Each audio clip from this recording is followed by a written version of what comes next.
want to thank each and every one of you to taking time to listen to us today. My name is Dina Justice. I'm Emily's mom. With me, I have Lucas's mom, Chi-Chi's mom, Riley's mom, and Sarah's mom. We would like to propose amendments to Florida Statute 627-6686 and Statute 641-31098 relating to insurance coverage of basic therapies for individuals with autism spectrum disorder. According to the American Pediatric Association, the first 5 years of an individual's life are critical to development. Studies monitoring the long-term outcome of children with autism and early intensive behavioral treatment found significant improvement in social skills and behavior when using therapies. In addition, providing services during the first years of an individual's life can save money in the long run. A 2003 report from the Federal Reserve Bank of Minneapolis demonstrated an $8 return for every dollar invested in early intervention, and also estimated that 80% of the benefits were directly applicable to society in general. A 2008 study from the Economics of Early Childhood Policy, the author provided a foundation for support of early intervention from an economic perspective. The cost savings for government could be large enough to not only repay the initial costs of the program, but to also possibly generate savings to the government or society as a whole multiple times greater than the costs. The benefits reflected in this and other studies expand the concept of early intervention from one of a service to one of fiscal responsibility. First, we would like to have this coverage extended to all individuals with intellectual and developmental disabilities as defined in Statute 393-063. We would also like to ask that the limitations on health care coverage under the statutes based on age and annual and lifetime limitations be removed. Currently, the statute states that coverages for services shall be limited to $36,000 annually and may not exceed $200,000 in total lifetime benefits. There should not be caps on coverage for services provided to individuals with disabilities, as these are lifelong conditions and can continue indefinitely. For example, according to the CDC, autism spectrum disorder is a lifelong disorder that, depending on the severity of symptoms, differs in the intensity of care needed. Along with symptom management, ASD is often associated with comorbid disorders that may require long-term care and monitoring. For the same reasons, eligible individuals under the statute should include individuals over 18 years. Lastly, we would like to amend the definition of health care maintenance contract under the statutes to include plans offered in the individual market, individually written, or provided by small employers. Parents and caregivers should not be penalized because they are self-employed or work for small companies with limited insurance. As parents of children with intellectual and developmental disabilities, we feel that it is time that Florida adequately provide for our population. The services they need should be covered so these Floridians, our children, can receive the health care and safety they deserve in their communities. These are our stories. Good morning. My name is Caballero, a mother of 4 with a son, Chi-Chi, who is on the spectrum. Chinedu was born in 2007. And during my several visits to the doctor for his physical, we realized that he is not doing well with the developmental milestones. I complained to the pediatrician, who told me that every child does not develop at the same time, so I should be patient. Before the age of 2, my patient was running out because I realized something was basically wrong with my son. And then I had to take him to Child Find, where he was diagnosed with autism spectrum disorder. As apprehensive as I was, I went into internet to do my research on how to help my son, because my basic intention was to make sure he's not a burden to me, to anybody, or to the society. He was placed on early intervention after his diagnosis, and he spent 8 hours of classes, which will help him with his language, executive functions, cognitive and academic functions, and because they realized that his academic performance was severely impacted by his autism spectrum disorder. Following all this, I plugged myself into his class. I became a room mom for 3 years. I don't have to work because I see that I need my son to do well. And when I plug my son into his room, whatever stage they finish from classes, I continue from home. I realized my son couldn't put his words together by the age of 4, but he could sing. This is his picture on his first day in school when he started his early intervention. When I realized he couldn't put his words together, but he hums a lot, and now he's musical, I had to put him in a piano class. And this is his picture for his first recital at the age of 4. And he played so well that he was actually, he made impact on a lot of people. So he's currently now in 7th grade.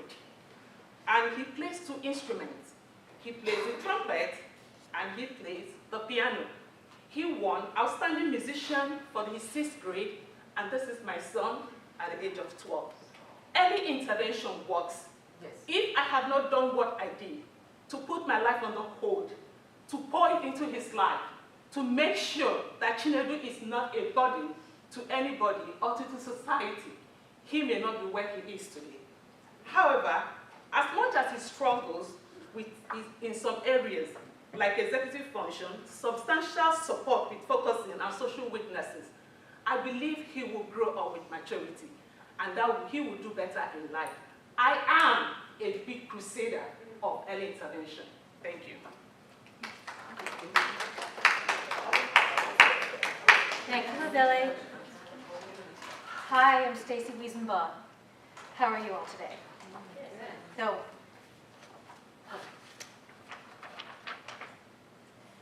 I'd like to share my story a little bit. Oh, in 2002, I was pregnant with my first child, and it was going great. I had a healthy pregnancy, and I had a plan. My child was going to grow up, have great grades, I was going to be a soccer mom, and I'm going to send him off, and sometimes he'd come back and visit me. That's not what happened. So in 2002, after a healthy pregnancy, 32 weeks of in utero, I had to drag myself into the ER, who yelled at me, "Get out of here, you belong in labor and delivery." I didn't even know where that was yet. Went there, and suddenly, after several hours of being hooked up to meds to stop labor, someone said, "Maybe we should look at the baby." I think, I don't know why I'm here. So he was in distress, huge distress. By midnight, I was in a very suddenly pulled together operating room, and he was hauled off to the NICU. So that was the inflection point in my family. There was no going back to who we were or who we were going to be. Riley had suffered a massive grade 4, which is the highest, brain hemorrhage, and it has been ongoing. This brain hemorrhage, once it washes over your brain, it takes off all of your abilities in your systems, one by one. He would be blind, hard of hearing, developmentally delayed. Eventually he developed a seizure disorder. Let's just say Riley has CP. It's an easy catch-all, it's the term we all know, with seizure disorder. Oh, I'm sorry, I got lost.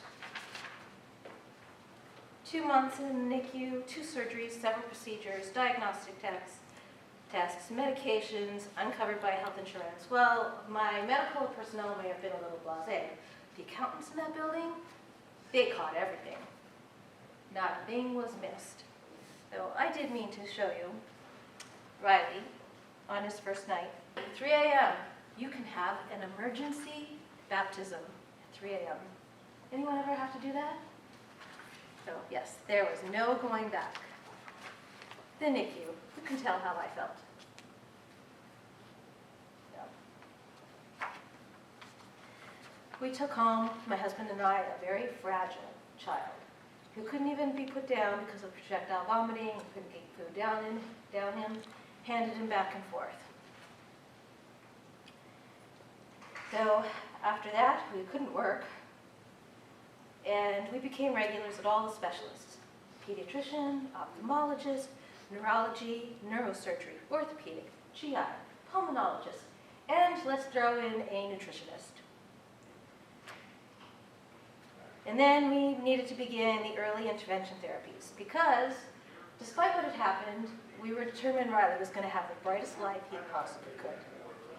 I became stay-at-home mom, and we began with occupational therapy, physical therapy, vision therapy, feeding therapy. We even did some music therapy. And then the seizures started, and the medications piled on. We have 12 meds now. 12. You don't need to hear all those, right? Add that to all the durable medical equipment we need. DMEs, wheelchairs, bath chairs, standers, hospital beds, specialized mattresses, therapy equipment. My house looks like a hospital. So this is my story. This is my son's story. But it's not just my story. There are many hidden families that you don't see every day because they're hidden behind their own walls. But they're out there. They're in this room. And these families, caring for a child with disabilities causes physical, emotional, financial burdens that you can't come back from. These are failing families, and we need help. So after having to change our life, redefine, change careers, lose a career, my husband eventually moved to a very large company. We were so lucky. I had a benefits advisor that I could talk to. This benefits advisor couldn't really tell me very much. So I had therapies lined up for my son, OT, 1 hour each week. They were going to bill us $687 for that hour. Our hour of PT, $664. My very helpful benefits advisor couldn't tell me what the negotiated rate might be, but I probably had to cover 80% of it. They might cover 20, whatever that rate was. How was I going to keep that? And then, of course, I had specialists to see, medications to purchase. Can't tell you, we'll figure that out in the long run. Thank you very much. So my husband's modest salary, that couldn't possibly keep up. How am I even going to keep his wheelchair tuned so it works for him and I can get him around? Forget the medical specialists. Without all these things, my child's quality of health was going to decline quickly, irreversibly. Insurance wasn't doing a whole heck of a lot for us. And then, remember, as Dina told us, there are caps on spending for that states coverage for services shall be limited to $36,000 annually and may not exceed $200,000 in total lifetime benefits. My child had limited worth in their eyes, as did my family. So we looked pretty good on the outside. I was a stay-at-home mom. People are jealous of that, right? My husband, we had a career to support us, a home to live in, vehicles to get us around, and great health insurance. Though our health insurance was not even going to help us survive. We were in a crisis. Riley's disability is for a lifetime. My family's dedication to him also for a lifetime. I turned to the med waiver system that had waitlisted us already for 15 years. 15 years is a long time. That must be a very overburdened system. Unfortunately, the other system we have, health insurance, that wasn't there to fill the gap at all. So I'm here to ask to help resolve the situation. I'm hoping that the state will recognize the plight of its most vulnerable citizens. Our med waiver is incapable of supporting us in that need. Thank you so much. I'm going to turn it over to Megan. All right, as Stacy said, my name is Megan. I am the mother of Sarah, a little 3-year-old girl with Down syndrome. She had an incredibly rocky start in her first year of life. Her first year of life was filled with surgeries, lengthy hospitalizations, hundreds of doctor's appointments. This put an incredible burden on our family. As I, the breadwinner, was forced to resign from my position as a physician assistant to care for my daughter. This left my husband as the sole income for our family of 4. Down syndrome, as you can imagine, is an automatic qualifier for early intervention services. In addition to Down syndrome, my daughter also suffered a stroke around 3 months of age that affected motor function on her right side and also affected the area of the brain that controls speech and language development. Therefore, she had even more reasons to desperately need those early intervention services. Early Steps did an evaluation on my daughter, taking all of her diagnoses into consideration, and we were provided with only 1 hour each of occupational therapy and speech/feeding therapy. That's it. At 3 months of age, she still couldn't even hold her head up on her own. At 6 months of age, she still couldn't roll from front to back or vice versa. She had a feeding tube that was her sole source of nutrition, yet she only qualified for 1 hour per week of occupational therapy and speech/feeding therapy. How on earth was she ever going to be successful with those limited interventions alone? That's where private therapy comes in. After several private therapy evaluations, Sarah actually qualified for physical therapy, occupational therapy, and speech/feeding therapy all 2 to 3 times per week. We were so incredibly fortunate that my husband works for a large employer that offered a health insurance policy that covered the majority of Sarah's therapies. But what if he hadn't? What if his employer was a small business whose small group medical plan did not have to cover the therapy services for our daughter? Remember, we were down to 1 income at the time, had an income that was still over the amount to qualify for Medicaid, and were barely making enough to cover our regular everyday expenses. If our only option at that time was to pay out of pocket for Sarah's therapy services, we wouldn't have been able to afford it. This would have forced us to rely solely on early intervention services provided by the state, which are entirely inadequate. I'd absolutely hate to think about where Sarah would be now without the private therapies she has been able to receive because of our great private health insurance. This is why it is absolutely essential that all commercial insurance, regardless of where it comes from, should be mandated to cover all of these early intervention therapies, so children like my beautiful, amazing daughter do not fall through the cracks. And this was Sarah at 5 months old, an hour after open heart surgery. And this is Sarah on her 3rd birthday a couple weeks ago, doing amazing.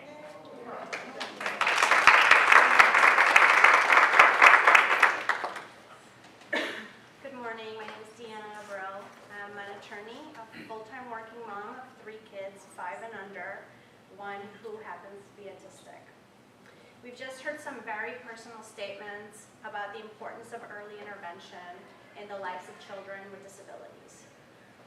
Abella has spoken about the difference early intervention made on her child with autism and has told us some wonderful success stories about what he's achieving today thanks to early intervention. For others like Stacy, lifelong intervention is essential for the quality of life of her teenage son with cerebral palsy. For Megan's daughter with Down syndrome and my own young son with autism, early intervention is necessary to gain skills and further independence. Dina has told us about the research, which unequivocally supports that these investments in early life pay off many times over in savings in later years. It's important that as a society we recognize that this early investment is necessary not only because it's the right thing to do for people with disabilities, but because also it makes smart financial sense. Special needs families are overwhelmed with the emotional toll of a diagnosis, the logistics of a complicated schedule, the fight for appropriate education, and financial burden of special therapies, supports, and services for our kids. Our story is not much different. Since we knew early intervention was crucial, we set out to get our son the services he needed. For a child receiving 20 to 30 hours of therapy a week, we spent the equivalent of a small fortune. We used up our life savings and went deeply into debt so that Lucas could have every service he needed. Our son is on the MedWaiver wait list, just like 30,000 others. Private insurance has fought us for reimbursement every step of the way, skirting our responsibility for payments, denying claims, providing inadequate explanations, denying payment until we just give up. And despite all of this, we are the lucky ones. Despite sacrificing our financial security, we've been able to provide our son all the therapies that he needs. Other people are not as lucky. There are parents out there who must choose between putting food on the table and providing their children with the therapies that they need to thrive. Please support us in this fight. Brought in statutes 641, 31098, and 627, 6686 to include insurance coverage for basic therapies for other disabilities. Eliminate age limitations for coverage and coverage annual and lifetime limits so children who need more than early intervention are covered into adulthood. Mandate coverage for health insurance plans offered in the individual market, individually underwritten or provided by small employers. We need this mandate so that all kids with disabilities are covered for the necessary services, not just those who are wealthy enough, who are on the med waiver, or whose parents have access to the right insurance plans. Thank you.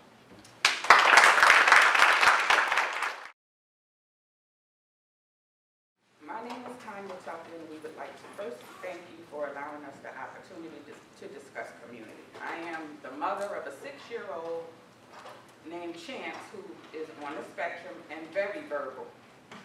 He probably could advocate for himself, but he gave me the strength to do it, and we chose community so that as he gets older, that's something we don't have to worry about. Right now, he's okay, he's with me. But as he gets older, as parents, we a lot worry what's gonna happen.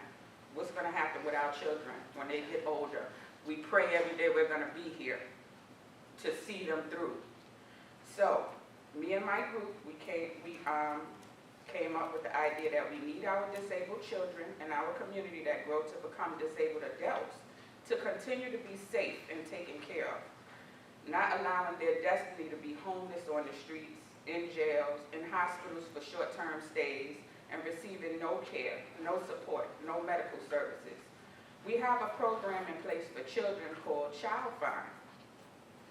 What we would like to introduce today is a similar program for adults to be called Seek and Find, which would be required through a statewide system. We will provide information on how this can happen today, what the Seek and Find program can do for the success of our disabled adults in our community. We must stop leaving them out, not knowing what to do next. This is a win-win for us as parents, family, friends, and leaders of the area. So, to introduce the need for the Seek and Find is Dana. Good morning. My name is Dana Eckert-Terrigan, and I am the mother of a special needs child and also a supported living coach for adults with disabilities. The enactment of the Individuals with Disabilities Education Act, referred to IDEA, was life-changing for children with disabilities and their families. Florida has the opportunity and the responsibility to be just as groundbreaking for adults of this demographic. Before the federal government established the IDEA, providing for the child find process, there was no law established, nor were there guidelines or accountability to find and provide education to kids with special needs. When persons with disabilities go undiagnosed or uninformed, it can be an issue for the individual, their families, the community, and the state. This population has a greater chance of entering the justice system and being homeless. It is only a guess of how many individuals are truly being underserved without supports and how many have fallen through the cracks. Many programs are already established that meet the needs of this population. There are agencies, nonprofits, government programs already established and well-funded to provide supports. However, there is no law for these agencies and programs to seek out those that need it, and having a disability makes it that much harder to find and navigate such services. A law needs to be established that provides a comprehensive system to find, identify, and assist those Florida residents that need this guidance. The Seek, Find, and Help requirement could be a public awareness program requiring all primary referral services, including healthcare, law enforcement, homeless shelter, and social services, to screen everyone with a simple questionnaire and forward a referral for those that possibly have a developmental disability. Ultimately, we are asking that we spend the time finding those that need supports instead of spending the dollars to handle the crisis that go unsupported. And next is Rachel to emphasize. Good morning. My name is Rachel Meyer. I'm a wife, a nurse, a mother of a disabled child who's 15 years old, has cerebral palsy, is wheelchair bound, and is blind. I am also a nurse, and most importantly, I'm now an advocate. As a 10-year trauma emergency room nurse, I spent many evenings in the inner city ED treating a population that was disabled. On cold nights, our waiting room would be full of homeless people trying to sleep in upright chairs because local shelters were full. Eventually, most of them would check in as patients with obscure symptoms requiring a full medical workup that would mandate use of valuable emergency room personnel and resources. Sometimes we would see the same person 3 to 4 times a week just because they did not know how to access local resources. Many were illiterate and had cognitive issues. Some of these individuals were identified as disabled during their childhood, but unfortunately fell off the radar. They lack the ability to navigate the Medicaid system or housing system and have resorted to crime for survival. It is a well-known fact that the homeless, poor, and prison populations are vastly growing. These groups are sick more often due to unhygienic living conditions, inadequate diets, and no access to routine medical care. Local and state laws have criminalized poverty, arresting those for panhandling and vagrancy. Out of starvation and desperate need for basic life necessities, these individuals will often commit crime and repeat them for a warm home and 3 meals a day. This is what we've actually taught to this population. According to the U.S. Department of Justice, in 2011 and 12, an estimated 32% of prisoners and 40% of jail inmates reported having at least one disability. The age range of inmates 50 years and older was the highest reporting of disabilities. This correlates with our older population going undiagnosed or simply uninformed of services and supports being part of the pre-IDEA Act. The homeless and poor population is even harder to properly estimate. These individuals are our most vulnerable population and cost our country billions of dollars annually. Identifying adults with disabilities could save our country billions of dollars annually. If we gave the disabled, destitute individuals a way to access their right to federal Social Security disability, routine health care, and housing before handcuffs, the amount of state prisoners would decrease. The amount of crime would decrease. The burden on our local emergency rooms and county shelters would, of course, also decrease, thus saving our state millions of dollars annually. We are asking for humanity, to identify those that are disabled, allow them the assistance they need before we handcuff them to a life imprisonment. Thank you. Good morning, everyone. My name is Lynette Mitchell, and I am a mom to Dominic and Briley, both who have a developmental disability. I'm also an advocate and part of the Partners in Policy Making program. By adopting the statewide requirement for Florida's Seek, Find, and Help program, we would have the privilege to seek out and identify adults with a disability and link them with appropriate supports where they can get the necessary assistance that they truly need. This can reduce excessive spending in areas that are reactive, and instead, we can shift Florida's future to a culture of prevention. Additionally, this will lead to an increase in federal dollars for our state as we increase the identification of the population of those with a disability. By linking identified adults with the proper federally funded supports, such as SSI, vocational rehabilitation, and the Medicaid waiver, we are directly impacting the quality of life. We have the opportunity through Florida's Seek, Find, and Help program to decrease the number and frequency of arrests and Baker Acts, obtain housing for the homeless, and and minimize reoccurrent ER visits for our most vulnerable adult population.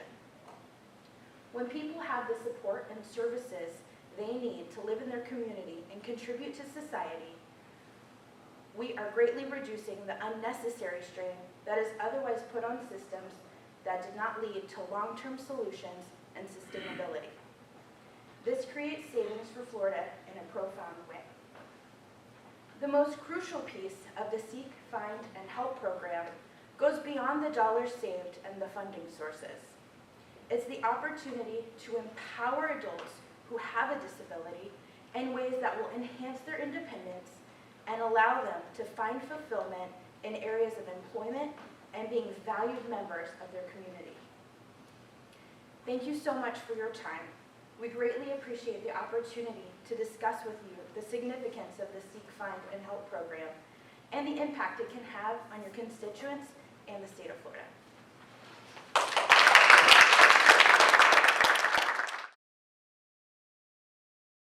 Good morning, and thank you all for your attention today.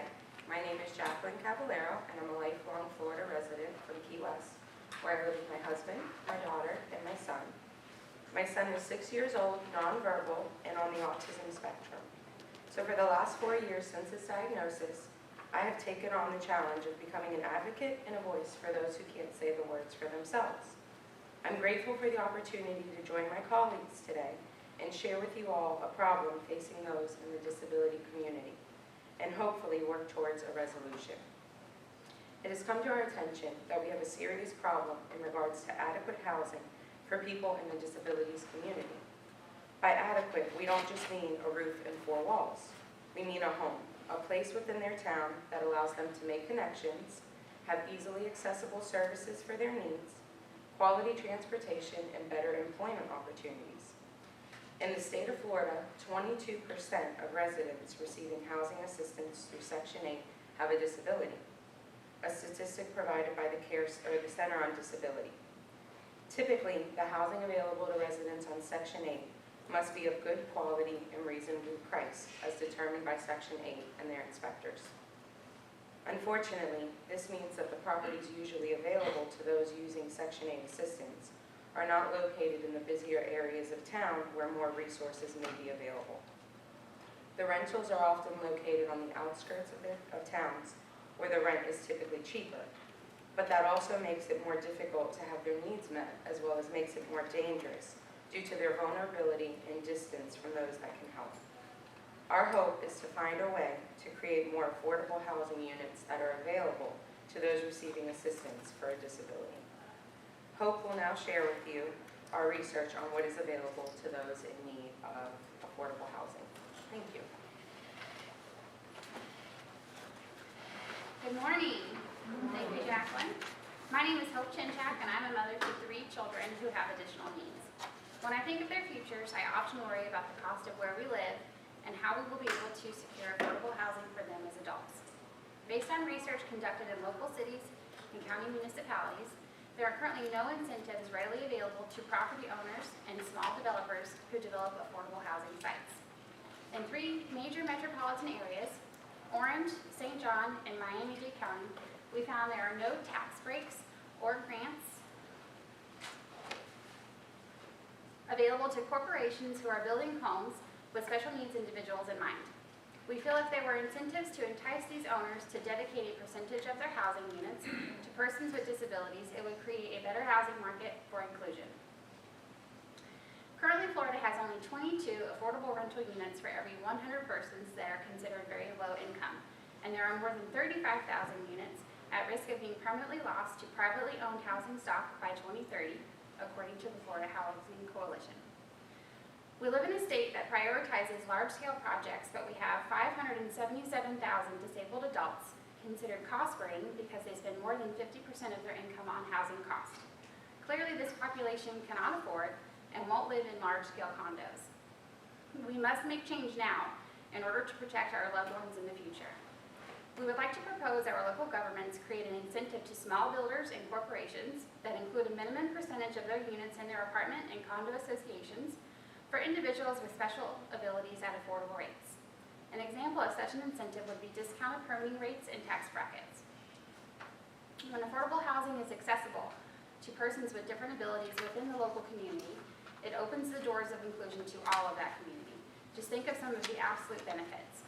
When housing is available and affordable in metropolitan areas, it leads to things like rising employment rates and a growing economy. More people working means more people paying taxes and shopping at local restaurants and stores. Access to public transportation creates easier transit to things like therapy, work, and recreational involvement. It's easy to forget that a lack of access and affordability can lead to a life lacking basic humanism. All people deserve a home they love, enjoy, and can afford. Please join me in welcoming my colleague Denise as she shares her own family story. Hi, can you hear me? Good morning, my name is Denise Rude, and I'd like to speak for a moment about our son Garrett. He's 22 years old with severe aggressive autism and is verbally very limited. He lived at home until June of 2018 and is now living in a group home. Our son was not able to continue living at home due to aggression behaviors and that mostly targeted my husband, who is in poor health and has had several heart surgeries. We are so grateful and fortunate that our son is on the med waiver and is able to receive funding for his housing.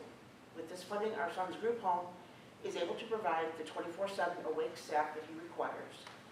They are skilled in the care and monitoring that he requires. They provide transportation to appointments and to school, work, or day programs. They take the young ones shopping and out to eat.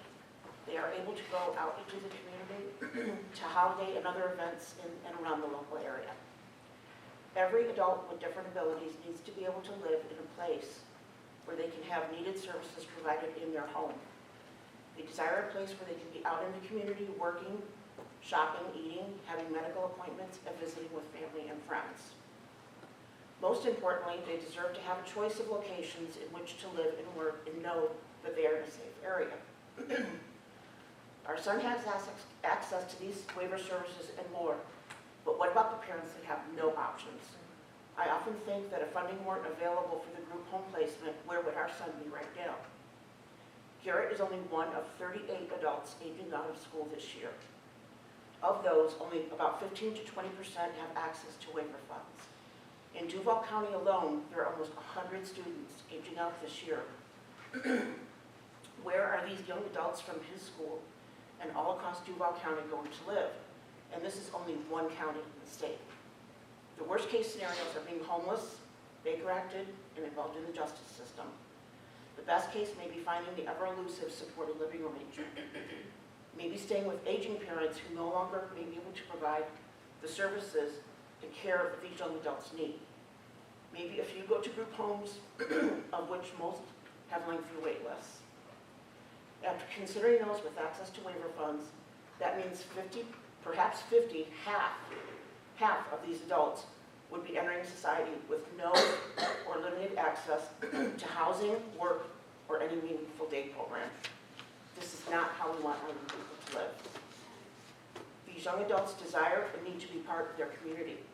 They want to contribute.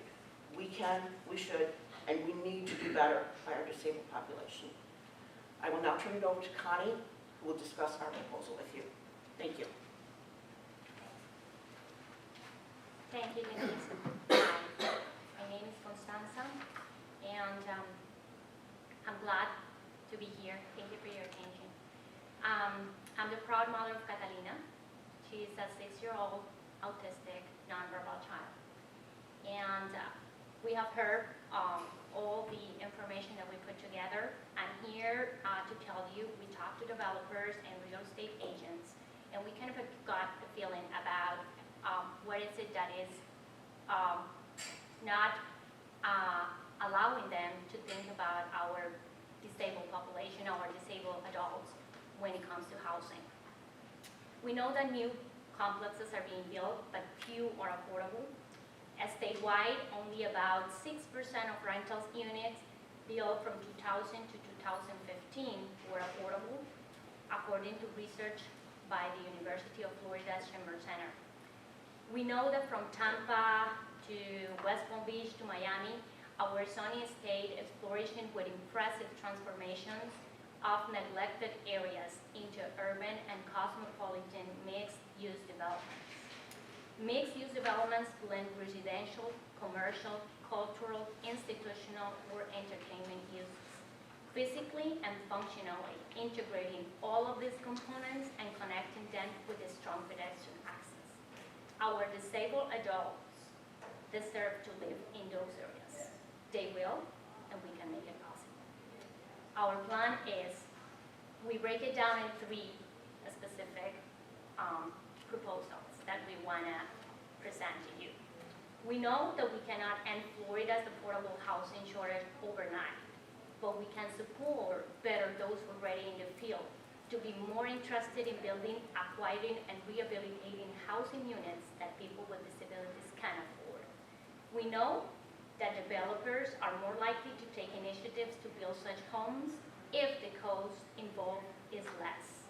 That is why we propose the following: a credit incentive that allows small and mid-sized developers to reduce corporate income taxes by allowing them to deduct a certain percentage of a specific kind of expense when reserving 20% of their units to be rented or owned by disabled people.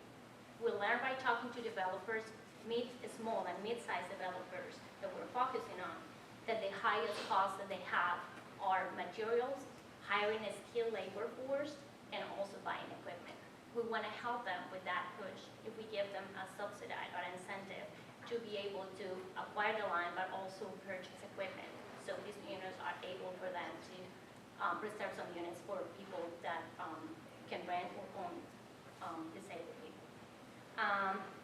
The second idea is to simplify the requirements of zoning and urban code to allow small and medium-sized builders to acquire vacant land located near road corridors and with easy access to public transportation.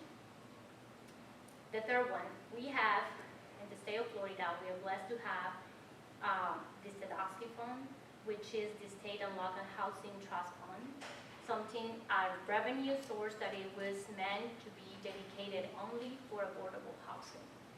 We have found that every year since 2003, the fund has been rated during budget season, and those sweeps have diverted at least $2 billion away from housing programs. We want to ask the Florida legislature to fully appropriate the state and local housing trust for housing. If that happens, thousands of low and moderate income Floridians will move into affordable homes or renovate existing homes, which they will use as a platform to improve their lives. We need to stop scooping out the money that the state and local housing trust fund has for affordable housing. And that's what we're going to do. Thank you for your attention, and if you have any questions for you.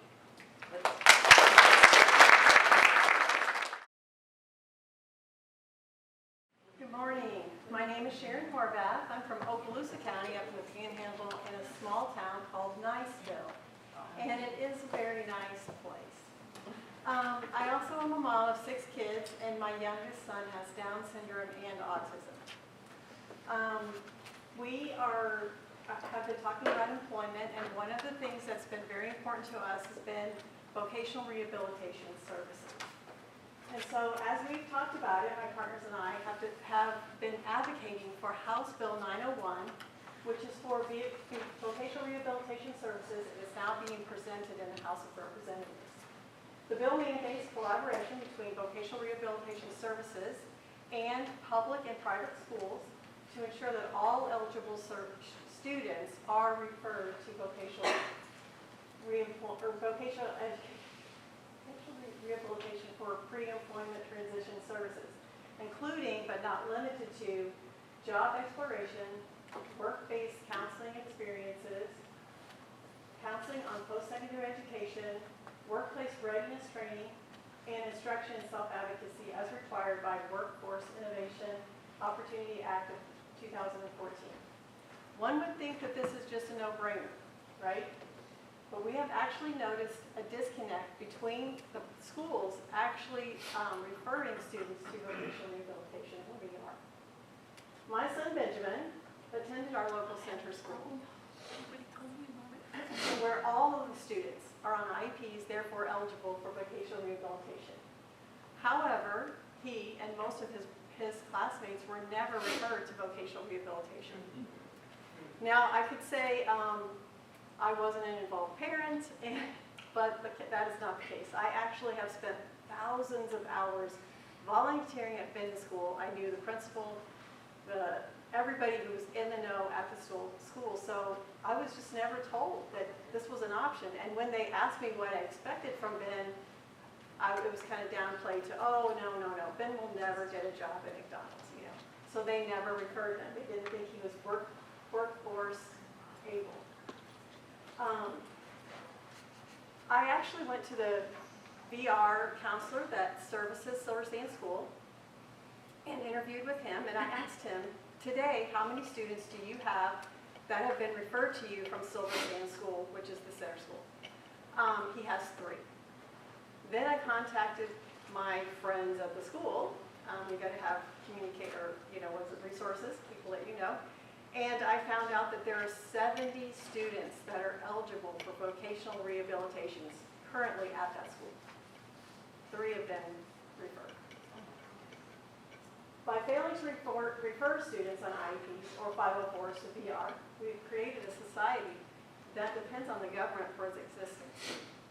However, if we provide these pre-employment services to our students, they will have the opportunity for meaningful employment options and helping them to thrive in their environment on their own merit, not just exist on the government support. So my friend Brian Garland is going to come and talk about his personal experiences with vocational rehabilitation. Brian.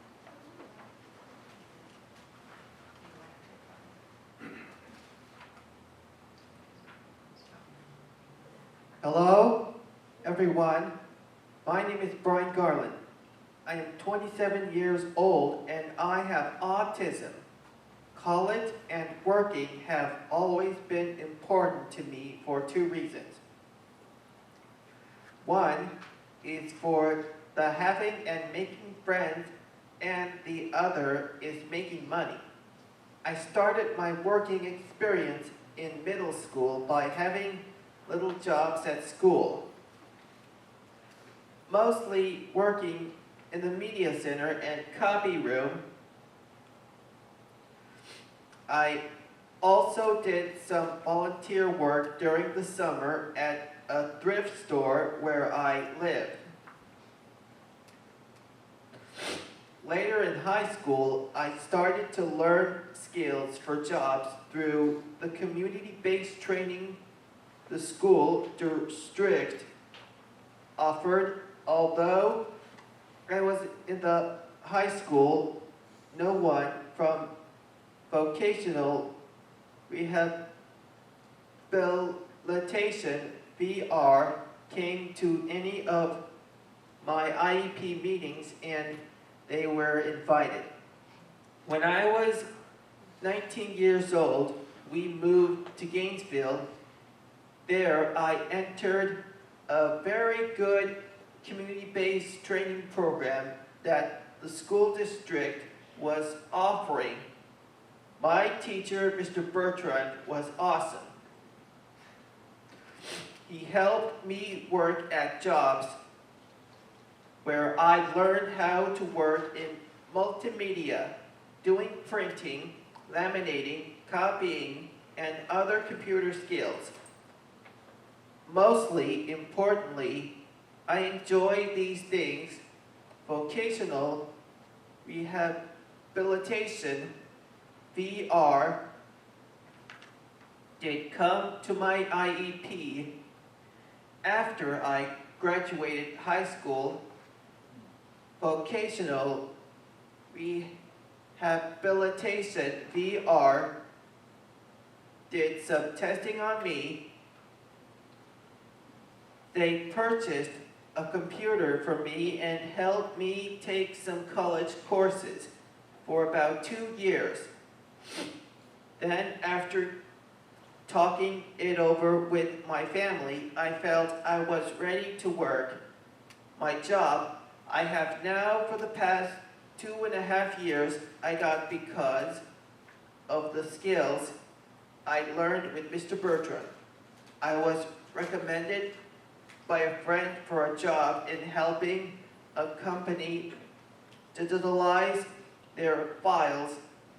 I was a vocational rehabilitation client at that time, and they did come to the interview with me, but I didn't need supported employment through vocational rehabilitation VR because I already had someone who was supporting me.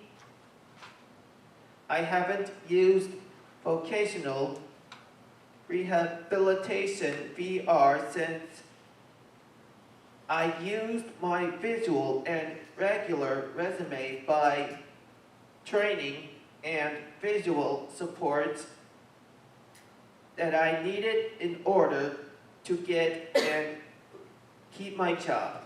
I love my job. Employment should be an option for everyone.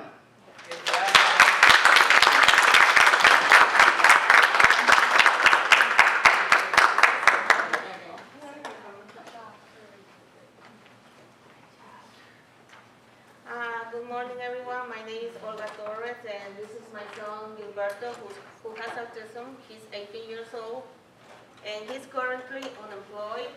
And let me tell you, in my county, there's several programs that help looking for a job.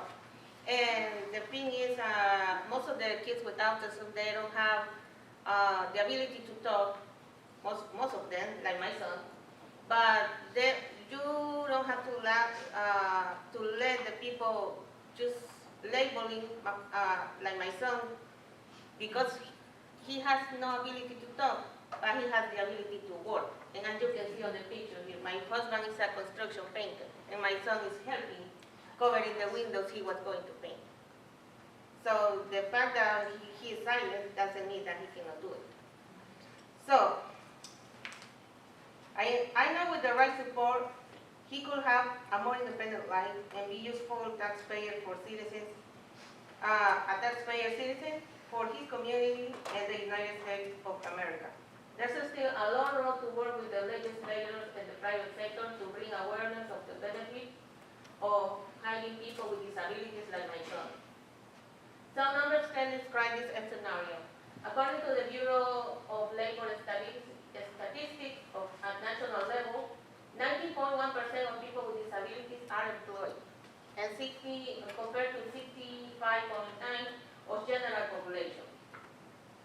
The state of North Dakota is #1 currently in the whole country, with 56.3% of the people with the special needs in the workforce, according to Respectability Report on 2019. And Florida is on the 39th place, very bad. So only 31.40% of the people for 2 consecutive years, since 2018. Body research shows how disability issues connect to all aspects of American life. Fully, 3/4 of likely voters either have a disability themselves or have a family member or a close friend with disabilities. People with disabilities are politically active swing voters, and candidates should take a note of the important issues they care about. It's very important that businesses recognize that giving opportunities to people with disabilities is profitable for all sides. The average cost per person living on disability check in 2020 is that amount of money, $1,200. So, first, the inclusion to the workforce from this population helps the country economy to grow. At the same time, the person leaves the welfare system and optimize the state resources that belong to all of us. Business owners have economic benefits. Hold on. Okay.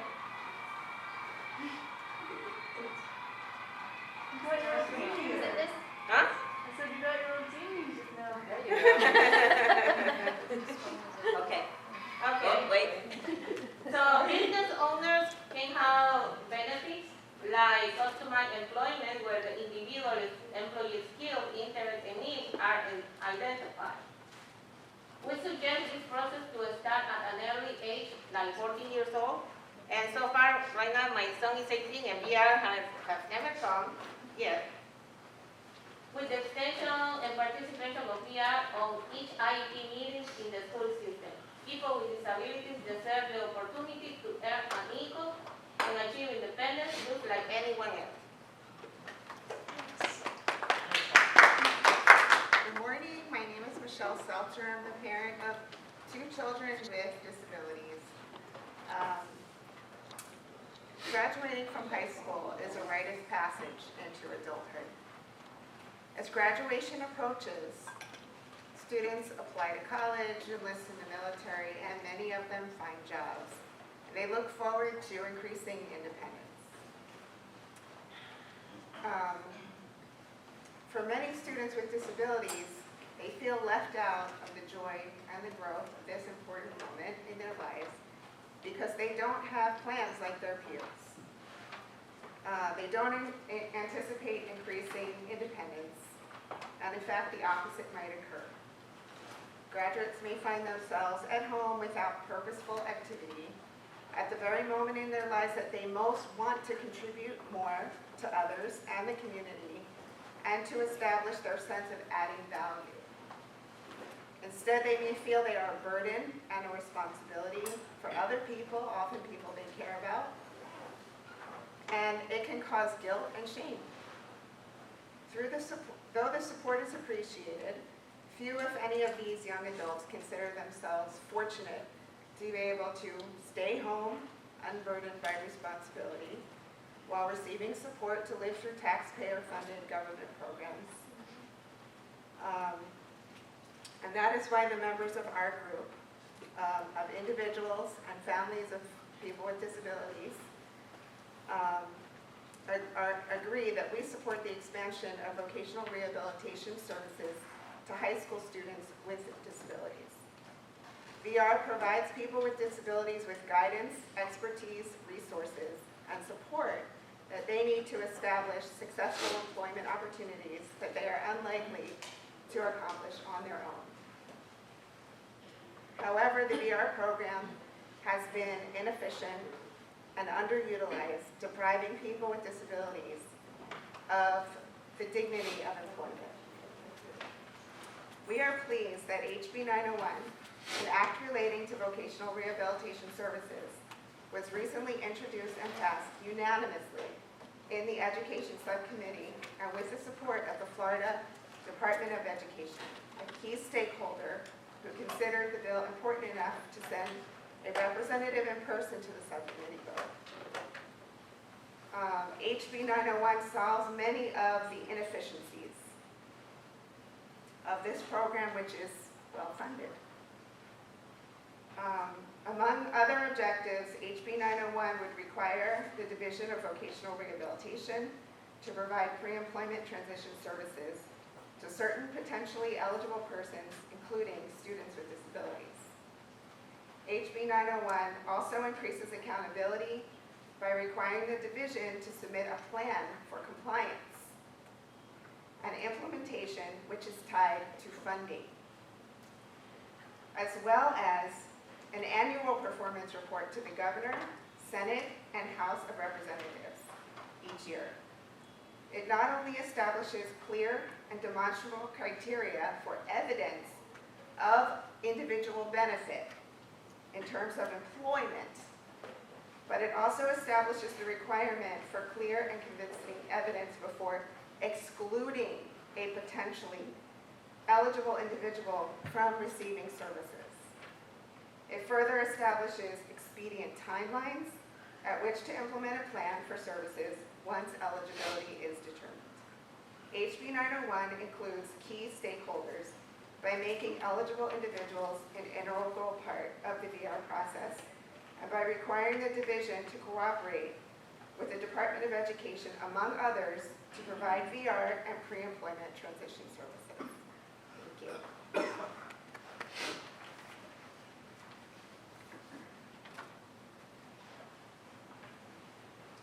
My name is Rosa. I have 2 kids, but I'm here today representing my daughter.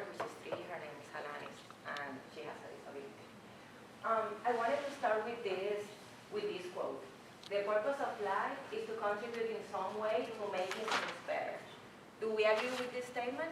Yes. This is very important. As human beings, we seek for realization and self-actualization. And that is actually based on different psychological theories. And they said that if you don't contribute to society, you won't feel the level of realization that you should. You won't be a complete human being. That is not a need that is only applicable to the general population. It's also applicable to people with disability. That means that we really need to make our best effort to make sure that they have the possibility to work and contribute to society.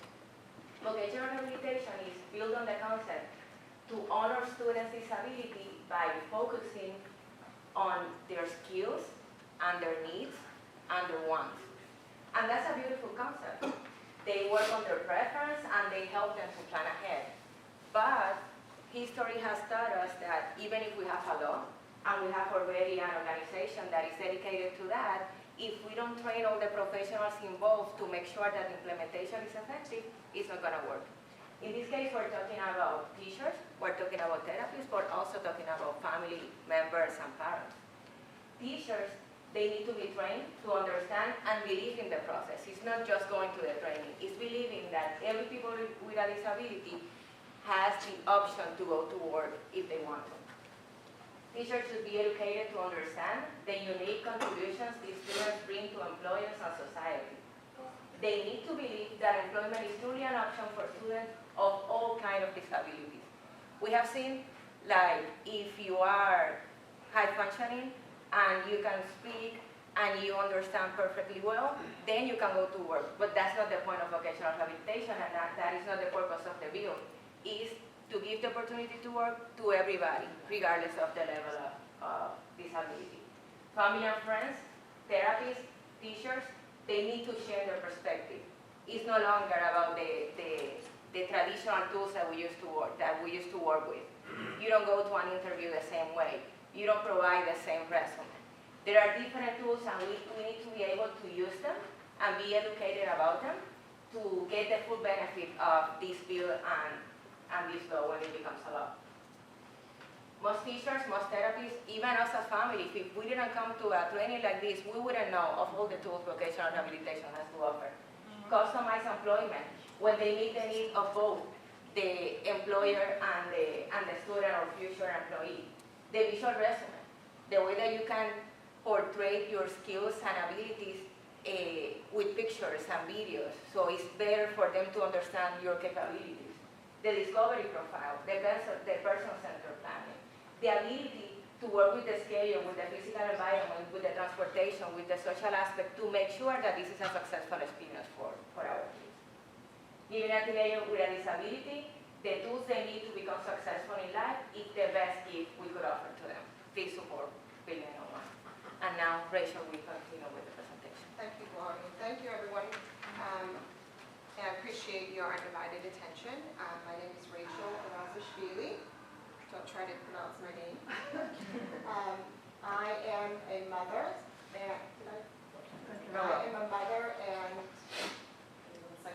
I'm a mother and a child named Noah. So this left my husband and myself with the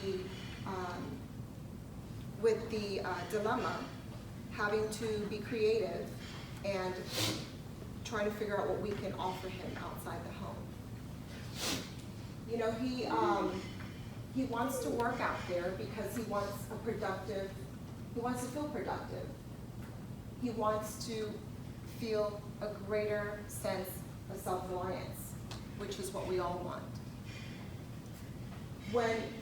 As we're out there thinking about what Noah can do, we also keep in mind how society perceives him. And so, especially since he struggles with verbal, with speech, and because he's so young. The problem is not Noah's disability. The problem is society's view on Noah's disabilities.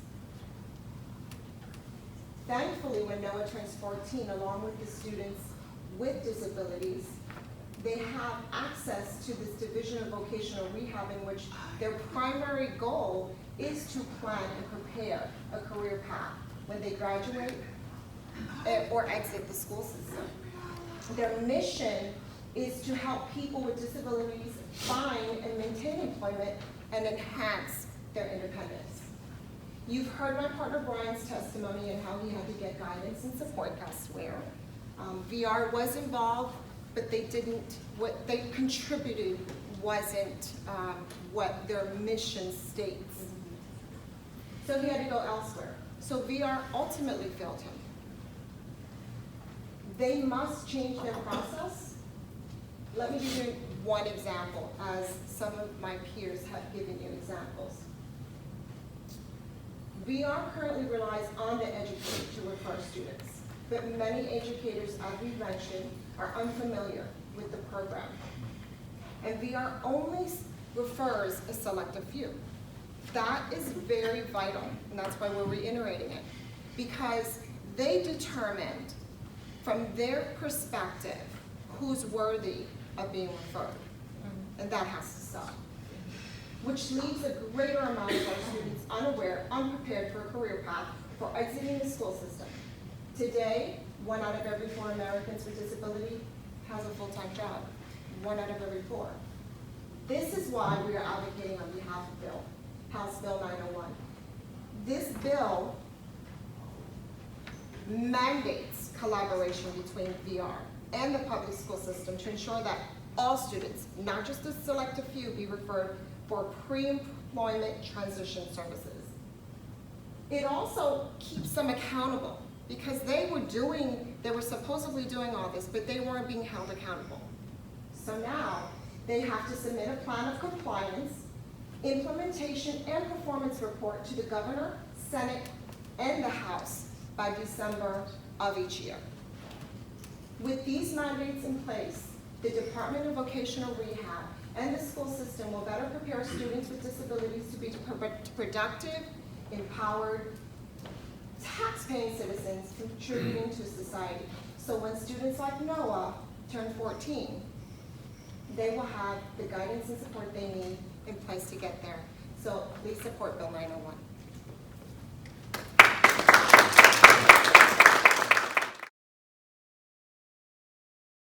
Hello everyone, my name is Lamoyd Figures and we are the Inclusive Education Training Coalition.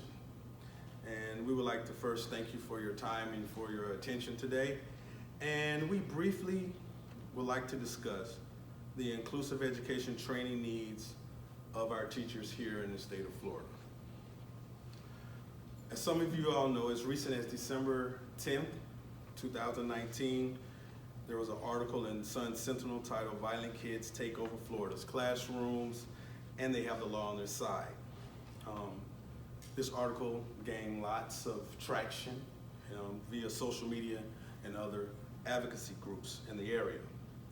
While this article examined via an 8-month investigation a sweeping push for inclusion that enabled mentally unstable children to attend regular classes, even though school districts lack the support staff to manage them, the article goes further to state that general education teachers have some special education training, but they are not all equipped to deal with the growing number of children with deep emotional and behavioral problems. Today, we dare go a further step and add to that to say that our teachers are really not equipped to deal with this growing number of all disabilities that we have here in the state of Florida. According to the Florida Department of Education, we have experienced a spike in the children who receive ESE or special education services and enrollment since 2012 and 2013. So each year from that point in time, it's been increasing as far as the student population of those receiving special education services. However, in the state of Florida, Our teachers are not required to carry any special education certifications. It's not a requirement. At this time, I would like to ask or pose one simple question regarding this. How do we as Floridians plan to equip our teachers to be able to serve this growing population in accordance to the Individuals with Disabilities Education Act and the subsequent amendments that follow? I think the answer is really not that far-fetched, and I think we're very close and on the cusp of possibly resolving that question if we take a look at something that's already been enacted and is in place, and if we model programs after something that's already standing and being implemented. And what I'm referring to is the English to Speakers of Other Languages program, or ESOL, or the English Language Learners program, ELL. The reason why I'm referencing this is just because ESL was brought as a direct offspring of a lawsuit that occurred by the League of United Latin American Citizens against the Department of Education in 1990. But that lawsuit led to the funding that supports teachers being properly trained to teach the ELL population. We hope that it doesn't lead to a lawsuit, but the lawsuit enabled the funding to be there to help assist the ELL population. So at this time, I'm going to break down some of the training requirements for the ELL population versus the ESC population here in the state of Florida. So let's start off with the ELL. Teachers are required to be ELL certified if they have at least one ELL student in their classroom. The certification consists of 15 semester hours of college credit or 300 hours of in-service training and passing a certification examination. The certification is valid for 5 years. Let's turn the page. Let's look at our ESC endorsement. To obtain the ESC endorsement, teachers are required to take one 3-hour semester college course or 30 hours of ESC special education course or in-service, and that's valid for 5 hours. So there's a large, 5 years, I'm sorry, thank you. But that is a large discrepancy in training. I would also like to state or reinforce that I did state earlier that there's a spike in the population of our students receiving ESC services. The number of that spike, we outnumber annually each year since 2012 to 13 academic calendar year. Since then, there have been 100,000 more ESC students than ELL students in the state of Florida. Okay, so also, only 11% of our teachers are ESC certified here in the state of Florida. So, as you can see, there are a lot of growth opportunities for us as Floridians to capitalize on. Our solution and our recommendations and our proposal that we're going to come forth with can help bridge that gap, and it's not so far-fetched. We see that a model has already been established for us. It's just crafting the model and making it specific for our ESC population. It gives us the opportunity to make sure that our teachers are able to effectively teach and nurture this population in a least restrictive environment with their non-disabled peers without any negative stereotypes and hasty generalizations from this article from Sun Sentinel that I mentioned, and other media outlets. We as citizens in the state of Florida, we have the opportunity to rewrite this narrative. With that being said, my colleagues are going to come forth and they're going to present an inclusive training proposal. But first, let's hear about some of the struggles that our constituents have faced as parents and as teachers receiving and providing services from non-trained teachers here in the state of Florida. Thank you. Thank you everybody for your attention. Hello, my name is Carmen Barreca. I have 2 children. My older son Gio, who just turned 13, and my daughter, who is 10 years old. Gio, my son,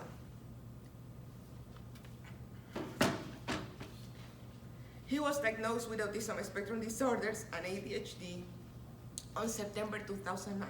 He was 2.5 years old. After his diagnosis, we started multiple interventions, therapies, immediately. We went to several specialists and we did many evaluations.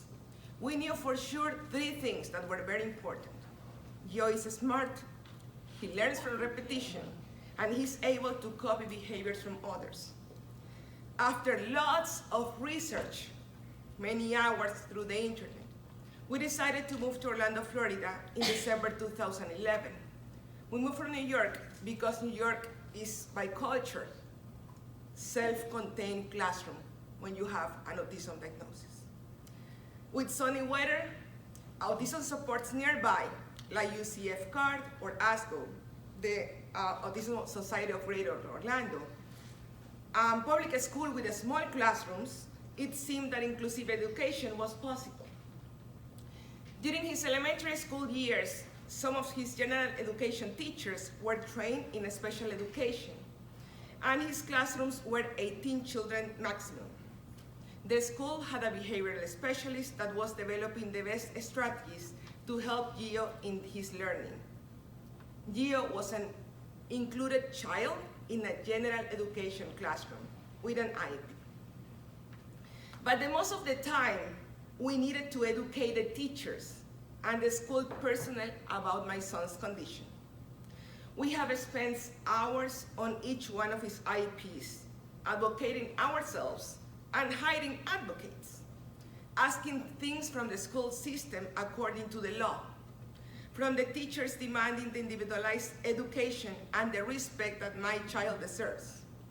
In 3rd grade, we needed to start medicating my son because it seemed to be the only way for him to continue the school.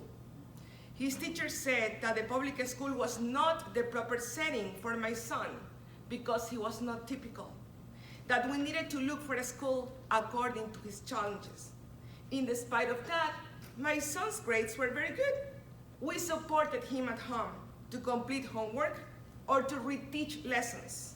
He even represented his grade every year in the school spelling bee. Every year, we asked the principal to put our son in a class with teachers that were familiar with ASD, autism spectrum disorders, and had experience with kids like my son, but it did not work all the time. In 5th grade, we needed to change teachers in the middle of the year. He had 2 teachers with no experience with children with ASD. One of them was extremely rude and lacked patience and singled him out and blamed him without reason in front of the class. Gio was extremely distressed for these situations and his grades were down. Everything that was written in his IEP was not working because it does not matter how beautifully an IEP is written. If it's not implemented properly, it becomes worthless.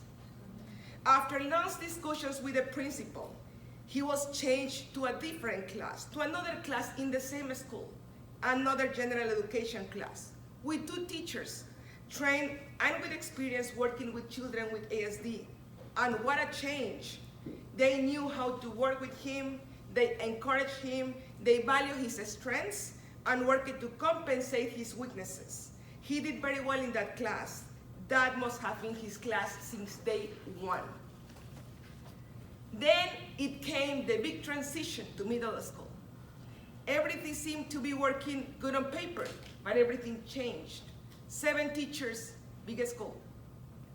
He does not have a paraprofessional working with him because according to the school, and I quote, he's too high functioning. He was put in a gifted class for his grades on the FSA, and also because that is the class with less children and less behaviors. But less children means 24 kids, and gifted class means lots of homework and classwork. Just 2 teachers are familiar with ASD. From the 7 teachers, just 2, and for personal reasons. One of them, her daughter, she has severe ADHD. The other one has a niece. She has ASD. That's why they are involved. That's why they knew about that.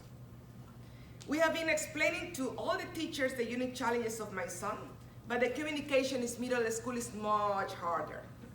Kids need to be more self-sufficient and more independent. If your child has executive functioning issues and attention deficits, how they can survive? He falls through the cracks of the system.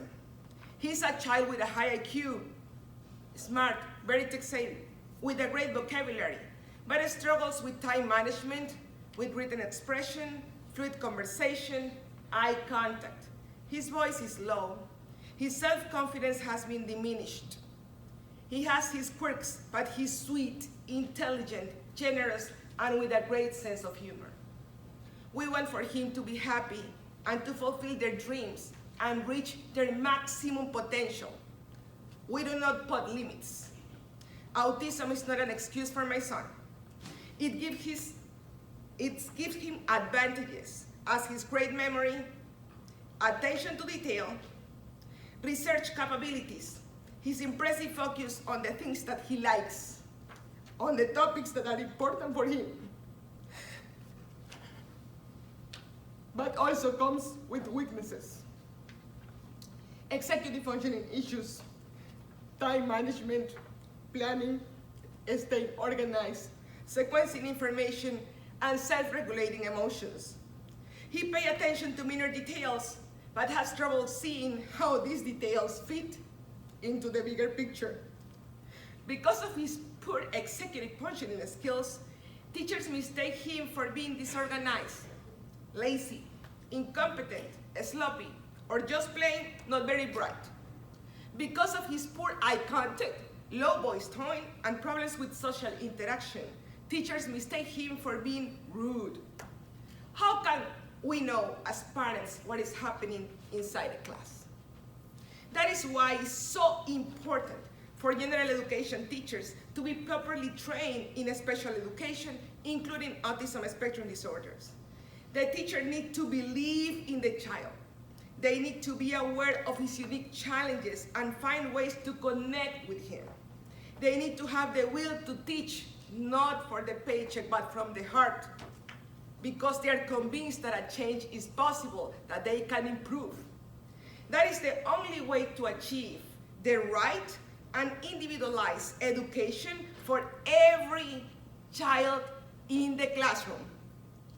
If the teachers have the knowledge, they are going to be able to guide the child in the right direction, to inspire him and to involve the classmates, the whole school and the community, to give them the opportunity that they need to shine. This is how we can make a positive change in the present and the future of our country. Thank you so much for your attention again. And let me introduce Terry Fawcett, who is going to present another very compelling story. Thank you so much, everybody. As Carmen said, my name is Terry Fawcett, and I want to thank you for the opportunity to speak this morning, almost afternoon. So, like Lemoyne and Carmen, I'm here to discuss the importance and the urgency of providing inclusivity training for all of our public school teachers in the state of Florida. Not just some, but all. Research shows again and again that outcomes for all students, whether they have an IEP or they receive special education, or whether they are in the general education track, research shows that when we have inclusive classrooms, time and time again, outcomes for all students are improved. So while I am a parent of a almost 16-year-old on the autism spectrum, Carmen did a good job already of discussing the parent side. I'm here to discuss the importance based on my unique perspectives and insight as a former public school educator of 16 years. In my first 10 years of teaching, I taught in a general education classroom. I had an early childhood degree from the University of Central Florida, and I taught for 10 years in kindergarten and first grade. During that time, I want to actually talk about a particular student I had named Gerard. I bring him up because he is anecdotal evidence. He's like my anecdotal evidence of the importance of training for general education teachers. You see, Gerard was a student who, before entering my classroom, exhibited behaviors similar to the ones outlined in that Sun Sentinel article that Lemoyne referenced earlier. He yelled, he threw things, and could even get physical. He was a general disruption in his classroom and in the classrooms surrounding him. The reason I know that is because I was the next door classroom. So we heard everything that went on the year before he came to me. Anyway, when it came time for him to move up to first grade, I was teaching first grade at the time, everyone on my team, he had a reputation already. Everyone was worried about having Gerard in their classroom. One teacher was even brought to tears. They were so stressed at having those major disruptions for the entire year that they didn't know what to do. Now I had my son at the time. He was in 2nd or 3rd grade, so I was still pretty new to the education, like the special needs education at the time. So I don't know what came over me when we were as a group, but I said, I'll take him. I volunteered to take Gerard that following year. At this point, I was like, okay, what have I done? How am I gonna make this work? Was there anything that I could do to have a successful year with him? Because he had been in first grade already. He was retained actually that year, and I was his 2nd year of first grade, and he had been in kindergarten. So those first 2 years, like I said, he had already created a bit of a reputation for himself. But that's when I discovered, it was the end of the year when we were, creating classes for the upcoming year, and I discovered a week-long training boot camp that was being offered to learn about teaching strategies, and in this case, autism, because he was a student on the spectrum. I spent an entire week in that summer, from 8 to 5 every day, in a neighboring county, so it was about an hour drive each way, and absorbed all that I could so that I could help him learn in my classroom.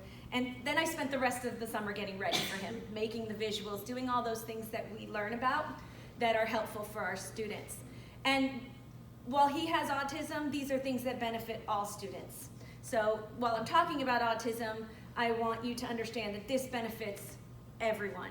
Especially when you're talking about young kids, visuals are good for even the gen ed population to help them comprehend. So long story short, Gerard actually had an extremely successful year in my classroom. It's one of the proudest moments I've had as a teacher, with minimal behaviors.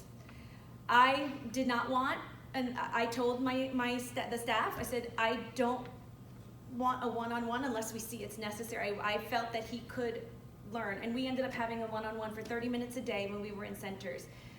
The strategies I learned were so beneficial in his case, it's not in all cases, but in his case, that I was able to even minimize what he needed.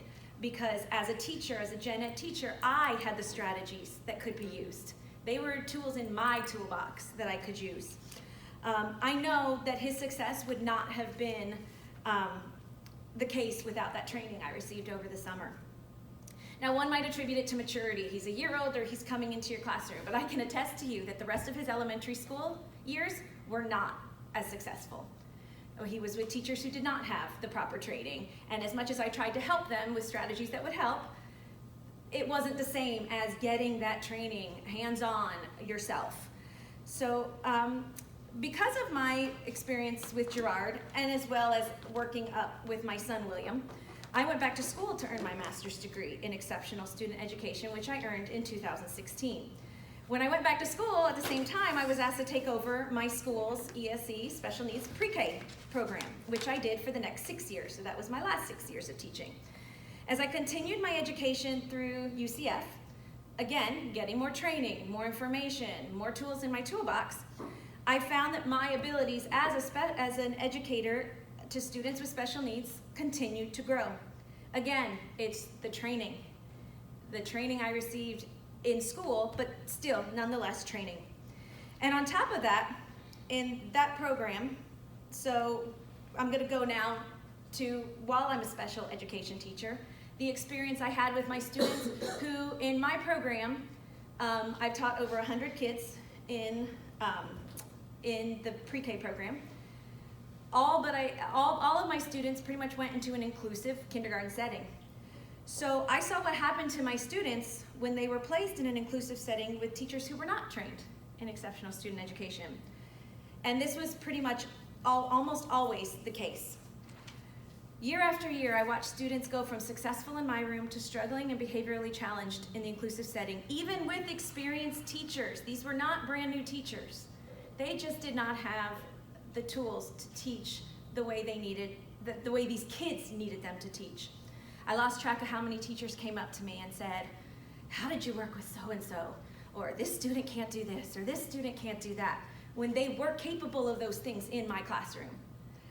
These encounters left me realizing how much our general education teachers need training to add those tools that will help them successfully work with special needs students as we move towards inclusion. Teachers in the state of Florida are amazing. They work harder than most people I know. They work so hard to give the students in their care what they need, but they need help if we want inclusion to spread and be successful. They need training. 20 in-service hours every 5 years to renew your certificate is not enough. That's what they're currently required to have. It is not enough. I've lived both sides of the same coin. I've seen the impact personally training has had on me on a very personal level and how I was able to impact students, and I've seen the impact of a lack of training. For that reason, I strongly support the expansion of ESC training for inclusivity for all teachers, all public teachers in our state. How many more news stories do we need to read or do we need to hear about before we do something about it? So thank you for your time, and I will now turn it over to Danilo, who will outline our proposal of what we would like to see with teacher training.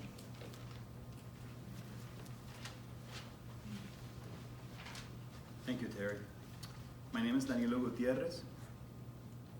My wife and I are raising our 3 children, a 10-year-old twins and a 13-year-old boy on the spectrum. As my colleagues have mentioned, they have mentioned data, they have mentioned their testimony as a parent, as a teacher in our school system.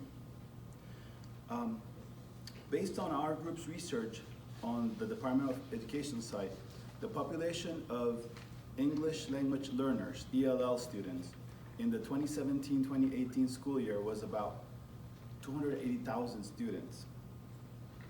For that same school year, exceptional student education students, ESE students, numbered over 377,000. ESE students outnumber ELL students with over 100,000 students.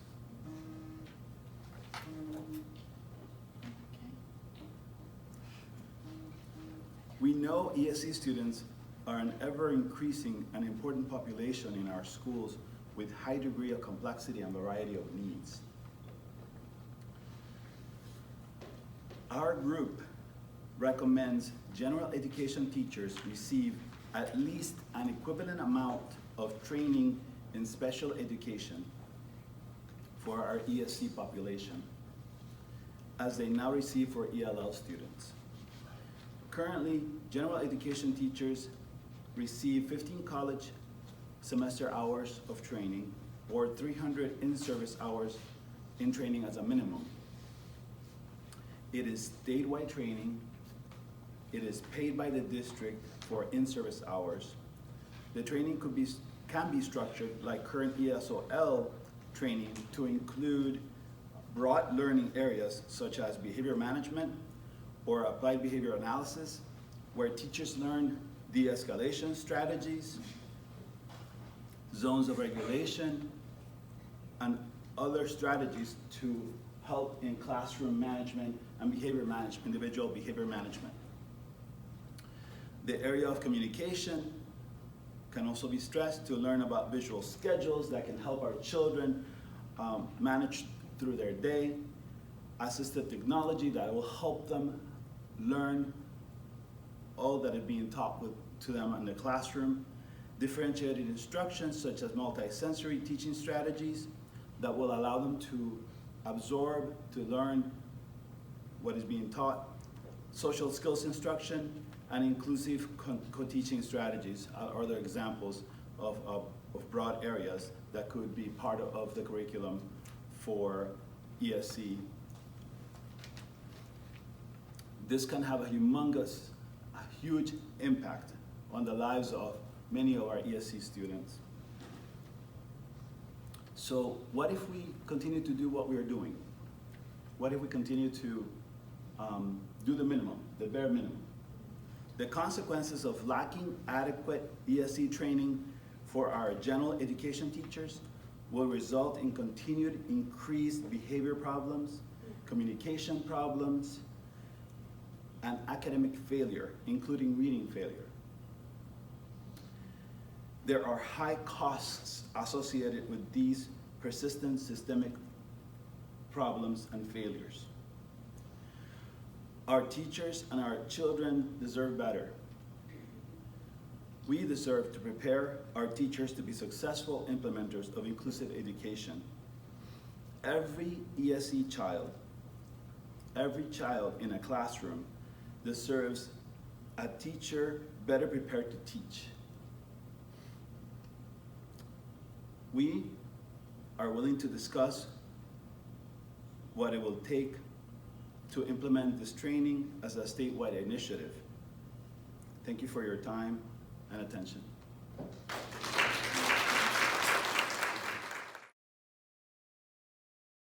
My name is Lauren. I'm Lauren Mills. I live in Brevard County, Florida.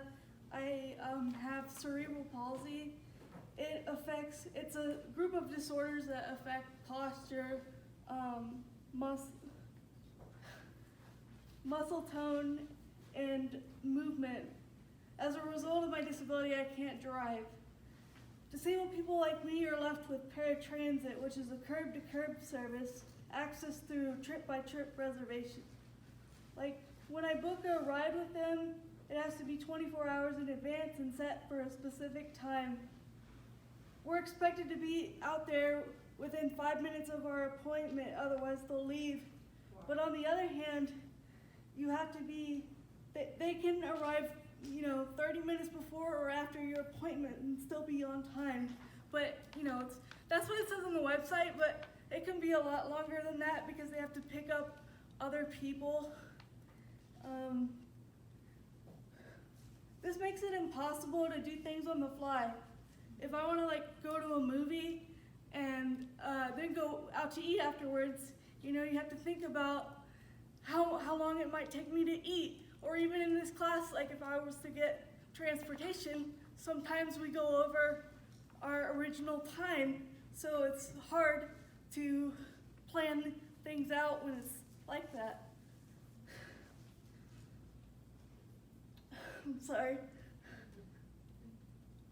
Without the ability to drive, I'm unable to fully participate in life. Think about how many activities you do during the day that require transportation. I'm a prisoner in my own house. Imagine being stripped of your ability to form long-term, meaningful relationships outside of interacting with your parents. And Robin was initially gonna talk about mental health and stuff, but she was unable to come today. So I was gonna say, being able to go out and participate is a huge factor, because you want to feel like you're adding to society, because so much of your time is being taken care of and all this stuff, but you want the ability to contribute too.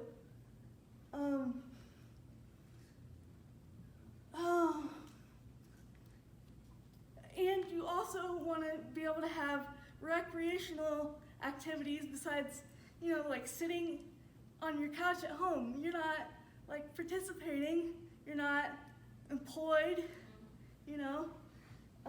so you start to go a little bit crazy when all you have is yourself and your parents, you know? Like, you need more, everyone, regardless of your disability, needs more support. And you can't really do any of these things without transportation, especially if you live in Port St. John, because it's a small town and there are less resources in the town, so you have to go to bigger cities where there are more resources and things to do in order to get those services. So there's a deep sense of shame and dread that coincides with these circumstances.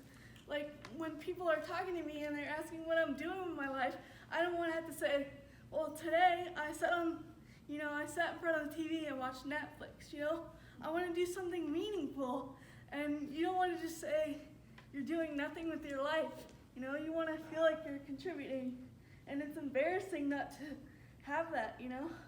And I've found that the people that need transportation the most and have their voices heard the most are the ones that are have the most trouble with getting transportation. So we're not even visible to the public if we can't participate in meetings and all the things that come with being part of a democracy. And this issue is going to eventually affect everyone, because regardless if you're disabled now, eventually you'll be older and you won't have the capabilities that you have now, and you'll have to rely on somebody. And especially in Florida, there's a huge retirement community, and those people want to go places too, and eventually that's going to be everyone in this room. So the more we prepare for these situations now, the more likely we'll have it set in place, so you're not like worried when the time comes and you're unprepared. As you listen to my voice, know that I don't want to be an object of pity or unearned inspiration. I just want people to acknowledgement and to be recognized as your equal. I dream of seeing the world in its technicolor splendor. I firmly believe that I have a lot to contribute to the world. I refuse to be relegated to a life unlived. There are many people out there like me, isolated and brimming with untapped potential. Self-determination isn't enough. None of us can make it alone. I need your support. And, you know, all these things about what you can do and all these great things you can do in your life, you can't do that without support. It just sounds like an infomercial, you know? And my unconventional life has hardened me into the bright, empathetic, battle-tested young woman you see before you today. Please allow me and others like me a chance to prove what we're capable of. All we're asking for is an opportunity.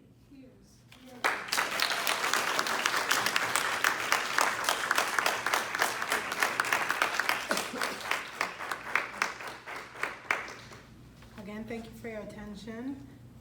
My name is Lucille Cavanaugh. I live in Orange County, Florida. I am a mom of Cheyenne, a 13-year-old.